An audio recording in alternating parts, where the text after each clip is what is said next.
Hello నమస్తే welcome to our channel. ఈరోజైతే ఎల్లిపాయ చారు ప్రిపేర్ చేస్తున్నా. దానికోసం అయితే ఇక్కడ చింతపండు ఒక నిమ్మకాయ సైజ్ అంత చింతపండు నానబెట్టి అందులోనే సరిపడా ఉప్పు వేసుకున్నాను.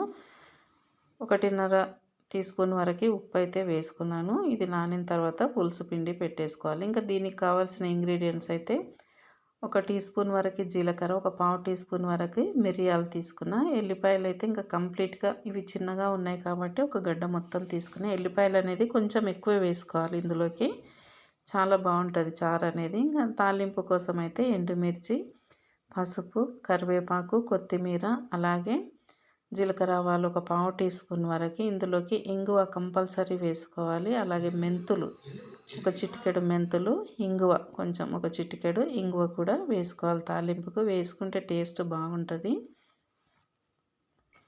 ఇంక ఇప్పుడు ముందుగా అయితే మిరియాలు, జీలకర్ర వేసి కచ్చాపక్కగా దంపేసుకొని, మరీ మెత్తగా పౌడర్లా కాకుండా ఇలా చిన్న రోట్లో దంపేసుకొని తర్వాత ఎల్లిపాయలు వేసి వీటిని కూడా కచ్చాపక్కగా దంపేసుకోవాలి, తీసి పక్కన పెట్టుకోవాలి. ఇప్పుడైతే చింతపండుని ఇలాగైతే పులుపు చూసుకొని సరిపడినంత వాటర్ వేసి ఇలాగ పులుసు పిండి పెట్టేసుకోవాలి. ఇంకా స్టవ్ మీద అయితే ఒక గిన్నె పెట్టేసుకొని అందులోకి 1 టేబుల్ స్పూన్ వరకు ఆయిల్ వేసుకున్నాను.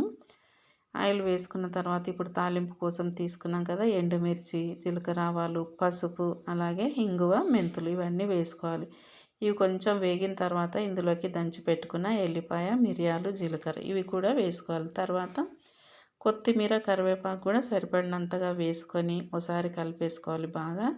తాలింపు పర్ఫెక్ట్గా అయిందనుకున్నప్పుడు ఇప్పుడు చింతపండు రసాన్ని పిండి పెట్టుకున్నాం కదా, తొక్కలు అనేవి ఏమీ లేకుండా చూసి ఆ చింతపండు రసాన్ని కూడా ఇందులో పోసుకోవాలి.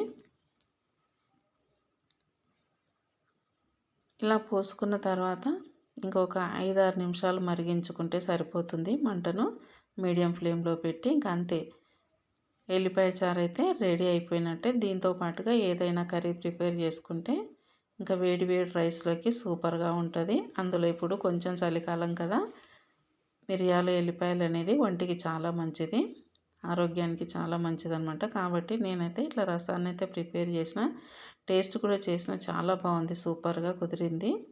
నచ్చిందా? నచ్చితే ఒక లైక్ ఇవ్వండి.